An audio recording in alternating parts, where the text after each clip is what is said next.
দাজ্জালের নাম তো আপনারা শুনেছেন। ভয়ঙ্কর ডেঞ্জারাস একটা ক্যারেক্টার। পৃথিবীর শুরু থেকে শেষ পর্যন্ত এর চেয়ে বড় ফিতনা আসেনি, আসবেও না। দাজ্জালের ফিতনা। সে তার এক চোখ থাকবে, আরেক চোখ এরকম বন্ধ থাকবে, এখানে লেখা থাকবে কাফারা। কোনোভাবেই তাকে দমানো যাবে না, হত্যা করা যাবে না। আল্লাহ নবী ঈসা আলাইহিস সালাম তাকে হত্যা করবেন।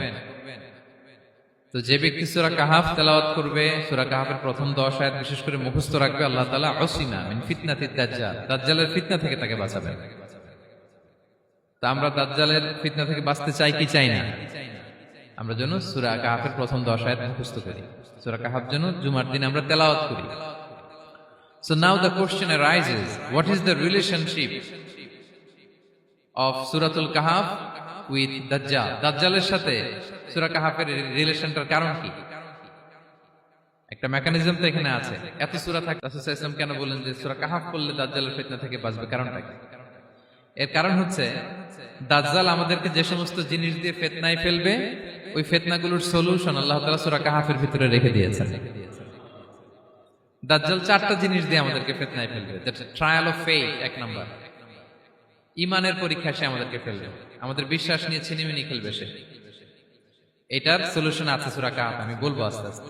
2 নম্বরে দাজ্জাল আমাদেরকে ফিতনায় ফেলবে দ্য ট্রায়াল অফ ওয়েলথ, সম্পদ দিয়ে সে আমাদেরকে ফিতনায় ফেলবে। 3 নম্বর দ্য ট্রায়াল অফ নলেজ, জ্ঞান দিয়ে সে আমাদেরকে ফিতনায় ফেলবে। 4 নম্বর দ্য ট্রায়াল অফ পাওয়ার, ক্ষমতা দিয়ে সে আমাদেরকে ফিতনায় ফেলবে। দাজ্জাল 4টা জিনিস দিয়ে আমাদেরকে পরীক্ষায় ফেলবে। কয়টা? 1 হচ্ছে ঈমানি পরীক্ষা, 2 হচ্ছে সম্পদ দিয়ে পরীক্ষা, 3 হচ্ছে জ্ঞান দিয়ে পরীক্ষা, 4 হচ্ছে ক্ষমতা দিয়ে পরীক্ষা। সে ঈমানের পরীক্ষায় আমাদেরকে ফেলবে। সে এসে বলবে আমি তোমার রব, এবং এটা প্রমাণ করার জন্য যা যা দরকার আল্লাহ তাআলা তাকে সব দিবেন। সে সব করতে পারবে।